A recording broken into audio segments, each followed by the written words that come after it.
Terima kasih ya, hari ini kita hampir 1 jam ini, sekarang jam 9.57.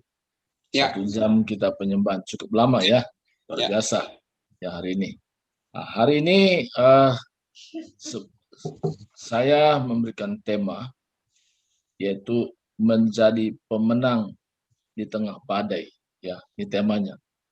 Nah, ini tema yang unik, tapi tema yang menguatkan kita juga supaya kita bisa tampil beda di tengah-tengah situasi sekarang ini. Sebelum saya bacakan firman Tuhan, kita berdoa dulu. Terima kasih Tuhan atas segala kasih-Mu.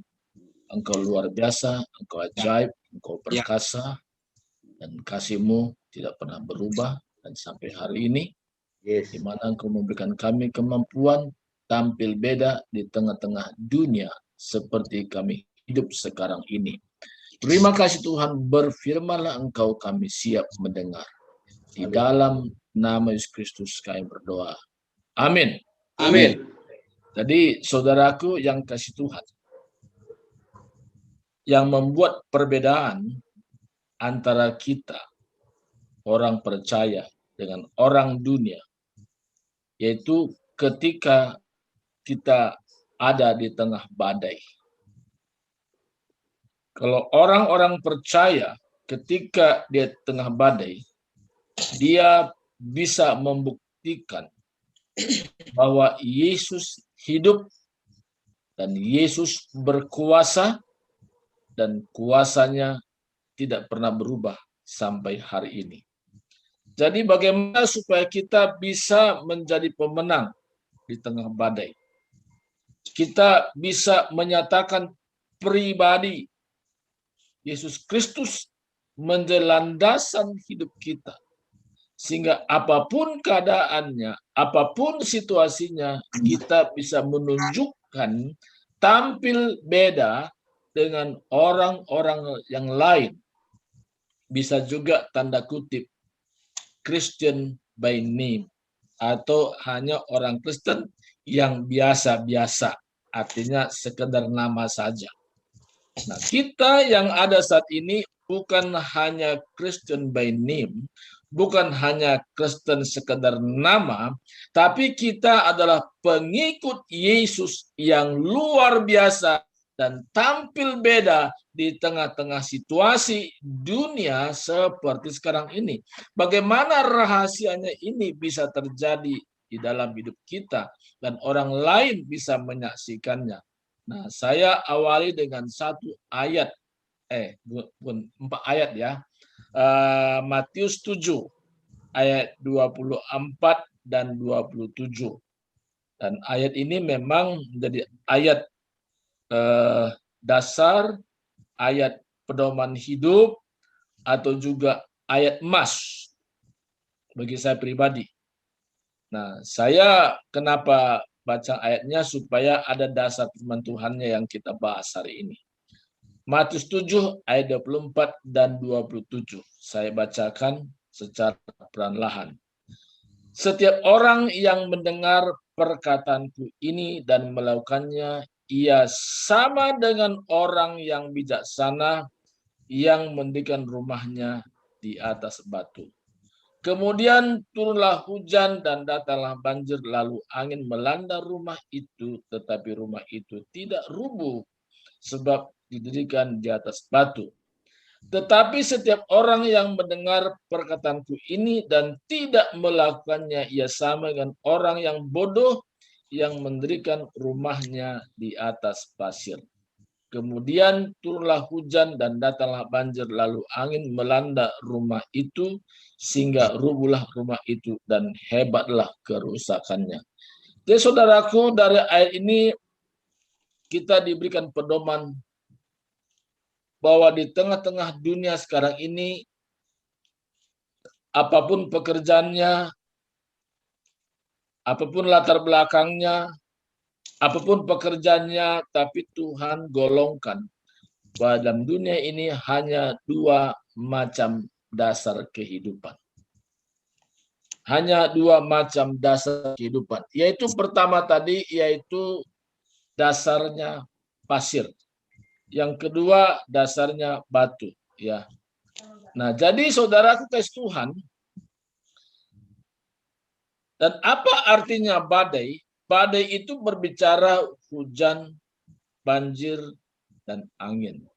Jadi kita setiap hari ibarat sedang membangun sebuah rumah.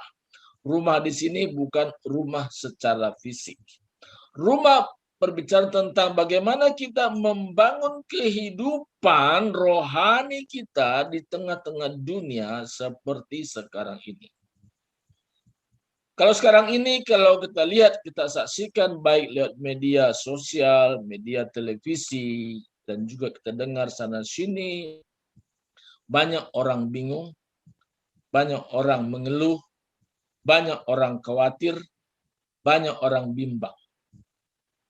Nah, jadi saatnya memang saat sekarang ini, yaitu subur untuk kita menginjil, memberitakan Yesus Kristus. Nah, jadi tadi dikatakan tadi dua macam dasar. Dasar pertama tadi, rumah didirikan di atas pasir dan batu. Yaitu yang dua-duanya ada ya. Jadi setiap orang yang mendengar perkataanku ini dan tidak melakukannya, perhatikan, dan tidak melakukannya, ia sama dengan membangun rumahnya di atas pasir. Ketika datang hujan, datang banjir, angin melanda rumah itu, maka hebatlah kerusakannya. Tapi orang yang membangun rumahnya di atas batu, ibaratkan setiap orang yang mendengar perkataan Yesus dan melakukannya. Dan dia kokoh karena didirikan di atas batu. Batu adalah gambaran pribadi Yesus Kristus sendiri. Karena dia adalah batu karang rohani, pondasi hidup kita, menjadi dasar hidup kita. Dan pasir adalah gambaran sesuatu yang kita landaskan, yang sifatnya berubah, sifatnya tidak tetap, sifatnya tidak permanen, yaitu apa gambaran pasir. Dalam dunia ini, apapun yang kita buat landasan kita, itu gambaran pasir. Karena ada sebagian orang, dia pikir kalau aku simpan uang di bank dengan jumlah yang besar, aku bisa hidup dari situ. Jadi landasan hidupnya adalah pasir. Gambaran apa yang dia miliki. Tetapi pada kenyataannya yang dihadapi berbeda dengan apa yang diharapkan. Sehingga dia pun menjadi susah, menjadi kecewa, dan dia menjadi orang yang dikatakan mengeluh dalam hidup. Kenapa Tuhan seperti ini? Kenapa ini aku alami? Tapi jelas tadi katakan, Tuhan mau kita bukan menjadi orang yang bodoh. Tuhan mau kita menjadi orang yang bijaksana, yang mendirikan rumah kita di atas batu, batu yang kokoh, batu yang kuat. Orang yang membangun rumah atas pasir juga sama-sama mendengar firman Tuhan. Orang membangun di atas batu juga sama-sama mendengar firman Tuhan. Yang membedakan yaitu kalau orang yang membangun rumahnya di atas pasir, dia hanya sampai tingkat mendengar. Sampai tingkat dia ngerti.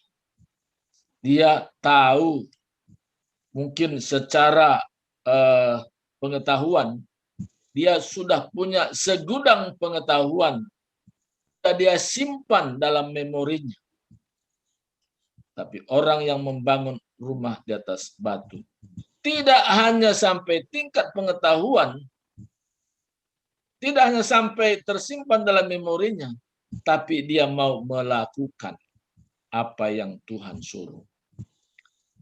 Nah, kadang-kadang kita bisa berkata, aku udah melakukannya. Buktinya aku datang ibadah. Buktinya aku memuji Tuhan. Buktinya aku membaca firman secara rutin dan sebagainya. Aku sudah melakukan ini dan itu. Jadi sebagian orang menganggap dia sudah mendirikan rumahnya di atas batu. Tapi dari mana pembuktian seseorang benar-benar membangun rumahnya di atas batu? Ketika ada ujian iman dalam hidupnya. Iman itu memang ada ujiannya juga. Jadi tidak hanya sekedar pengetahuan. Iman adalah dasar dari segala sesuatu. Dasar. Jadi ada dasarnya. Karena firman dan kita kokoh pegang pada firman itu. Dan apa kata Tuhan, firman-Nya kita mau lakukan. Jadi bagaimana supaya kita bisa menjadi pelaku firman? Apakah cukup kita hanya tahu itu firman? Tidak. Jadi firman ini harus menjadi gaya hidup, menjadi satu kehidupan yang menyatu dengan hidup kita, dan kita bisa merenungkannya bukan hanya siang, tapi 24/7. Artinya siang dan malam. Dalam satu minggu itu ada 7 hari. Kita jadikan itu menjadi terutama dari segala-galanya. Jadi firman Tuhan itu tidak sekedar kita tahu, tapi menjadi pedoman hidup. Apa saja kita lakukan, apa saja kita perbuat dengan segenap hati kepada Tuhan dan bukan untuk manusia. Dan kita bisa melakukannya itu bukan karena menurut kata orang, bukan karena ikut-ikutan, tapi kita sungguh-sungguh mengalami bagaimana bimbingan Tuhan secara pribadi sehingga kita benar-benar menjadi pelaku firman Tuhan. Jadi kita masing-masing sudah mendengar suara Tuhan dan kita bertindak untuk melakukannya. Maka dalam hidup kita ini benar-benar mendirikan rumah di atas batu. Nah, kondisi sekarang, kondisi di mana kita katakan ada badai. Badai apakah itu? Badai kesulitan ekonomi, badai corona, badai kekhawatiran, badai macam-macam badai yang sedang kita mungkin juga bisa alami. Tetapi apa yang membuat perbedaan tadi? Semua bisa mengalami badai. Apakah dia orang percaya? Apakah dia juga bukan orang percaya? Hanya sekedar manusia biasa yang berpikir bahwa tujuan hidupnya adalah kebutuhan hidupnya. Jadi dia bekerja, dia mengerjakan ini itu, hanya berfokus kepada uang dan uang dan uang, berfokus kepada jabatan dan jabatan dan jabatan, berfokus kepada hal materi dan materi, berfokus tentang kenyamanan hidup. Nah, ini banyak seperti itu. Tetapi kita lebih daripada itu. Kadang-kadang kita bisa mengalami hal-hal yang susah, tapi kita tidak berfokus kepada kesusahan apa yang kita sedang alami, tapi berfokus kepada Tuhan, memberikan kekuatan, kesanggupan, kemampuan dalam kondisi situasi apapun. Kita tidak pernah mau lemah, kita tidak pernah mau khawatir, tidak pernah mau bimbang, tidak pernah mau ragu, karena pandangan hidup kita bukan memandang kepada apa yang kita sedang alami, tapi memandang kepada Tuhan yang memberikan jaminan kepastian hidup kita, dan kita kuat karena Tuhan katakan lewat firman-Nya, bersama Yesus aku mampu mengerjakan banyak hal. I can do all things through Christ who strengthen me. Jadi bersama Yesus kita bisa menunjukkan kualitas kita. Karena kesanggupan yang ada pada kita bukan dari diri kita. Tapi kesanggupan itu adalah sumbernya dari Yesus sebagai pondasi hidup kita. Dan kita betul-betul menyerahkan diri kepada Tuhan. Karena kita tahu dalam hidup ini hanya sementara. We live on this earth is for temporary. Ya, hanya sementara. Tapi untuk selama-lamanya kita hidup bersama Yesus, maka kesempatan yang baik kita hidup dalam dunia ini melakukan apa yang Tuhan suruh dan juga tidak melakukan apa yang tidak suruh. Nah, tapi dalam kenyataannya, dalam realita hidup orang percaya. Kemarin saya diskusi beberapa hamba Tuhan lewat Zoom. Dan ada pertanyaan begini, kenapa Pak Pendeta sudah lama orang menjadi ikut Yesus tapi nggak pernah hatinya terbeban buat penginjilan. Saya hanya jelaskan bahwa kebanyakan orang datang kepada Tuhan berfokus kepada kebutuhan hidup. Supaya hidupnya berubah. Yang tidak punya rumah, jadi punya rumah. Yang kehidupan ekonomi merit supaya stabil. Karena dalam 1 tahun itu ada 52 minggu. Dan pendeta sendiri yang di mimbar juga. Kalau kita buat ukurannya, khotbah yang sampaikan dalam 52 minggu ini, berapa persenkah berita yang disampaikan tentang bagaimana memenangkan jiwa? Sangat kecil sekali persennya. Mungkin dalam 52 minggu itu, mungkin hanya 10 kali aja yang khusus berfokus kepada penginjilan. Tapi selebihnya tuh banyak etika-etika, hanya kekuatan-kekuatan saja, ya bagaimana kita mengalami kehidupan yang nyaman. Tapi peristiwa sekarang ini, peristiwa COVID, peristiwa kondisi hidup yang kita alami, ini sebagai sarana Tuhan izinkan supaya kita hidup benar-benar berlandaskan Yesus Kristus. Apapun keadaannya, apapun situasinya, mendorong kita bahwa hidupku ini bukannya aku lagi yang hidup, tapi Kristus yang hidup di dalamku. Kalau ini menjadi pedoman kita, maka kita akan tampil beda dimanapun kita ada, apapun situasi yang kita hadapi. Dan kita berkata setiap saat, Tuhan Yesus selalu baik. Tuhan Yesus sangat baik. Tuhan Yesus tidak pernah membiarkan hidupku. Tuhan Yesus tidak pernah meninggalkan hidupku. Tapi dalam segala hal, kondisi, situasi, apapun yang saya alami, bagaimanapun beratnya ukur manusia, tapi Yesus memberikan solusi, memberikan jalan keluar dalam setiap keadaan itu. Bagaimana itu Tuhan bisa mengerjakan itu? Karena kita bukan hanya mendengar, tapi kita semua mau menjadi pelaku-pelaku firman. Hanya orang yang mau menjadi pelaku-pelaku firman saja yang bisa mendirikan rumahnya di atas batu ketika ada hujan, ada banjir, ada angin melanda kehidupannya. Dia tetap tegar di tengah-tengah situasi yang sulit. Dia tetap tegar. Dia akan menang.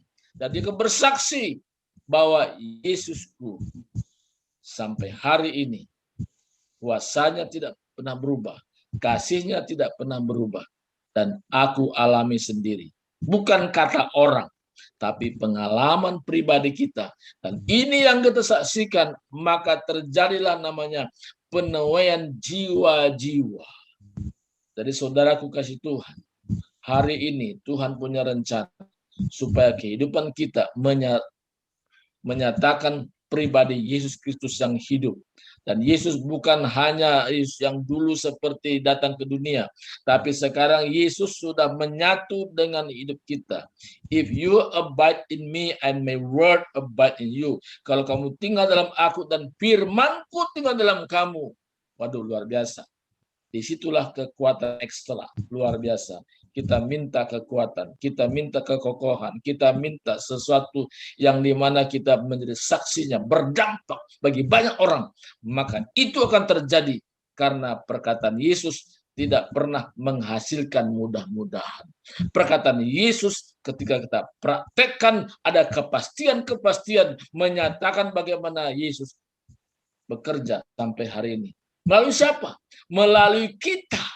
Melalui kita semua yang betul-betul mau menjadi pelaku firman Tuhan. Dan Tuhan buktikan. Dan kuasanya benar-benar nyata. Sekalipun kita mungkin mengalami badai. Tetapi orang bisa melihat bahwa di tengah badai kita bisa mengalami suasana hadirat Tuhan. Sama seperti pengalaman Paulus dan Silas. Ketika dia menginjil, ketika menyampaikan firman Tuhan, sebab dan akibatnya dia masuk penjara. Tapi di penjara dia tidak merengek. Tapi di penjara dia mengambil satu keputusan. Apapun yang aku hadapi, aku mau berdoa, aku mau memuji Tuhan. Dalam kondisi seperti itu terjadi satu kegerakan yang luar biasa, di mana pintu penjara tergoncang-gancing, maka orang-orang lain pun bisa mendengar bagaimana mereka berdoa, bagaimana mereka juga menyanyi. Dan ada satu kegerakan luar biasa. Maka situasi sekarang ini pun akan terjadi satu kegerakan yang dahsyat dan luar biasa. Melalui siapa? Melalui kita yang mau dipakai Tuhan dengan dahsyat. Caranya bagaimana? Kita tidak hanya mendengar, tapi kita mau menyiapkan diri menjadi pelaku-pelaku firman Tuhan. Maka kita tempatkanlah Tuhan itu melalui firman-Nya, itu yang terutama dalam hidup kita dari segala yang lain. Dan dengan demikian, maka kita akan mengalami, bukan hanya tahu, tapi kita bisa menceritakan bagaimana Yesus Kristus memelihara kita, memberikan kesanggupan, memberikan kekuatan sampai hari ini. Saudaraku, saya mengajak kita untuk angkat tangan dan setuju dengan saya akan firman ini, bahwa kita akan berbeda hidup di tengah-tengah dunia ini.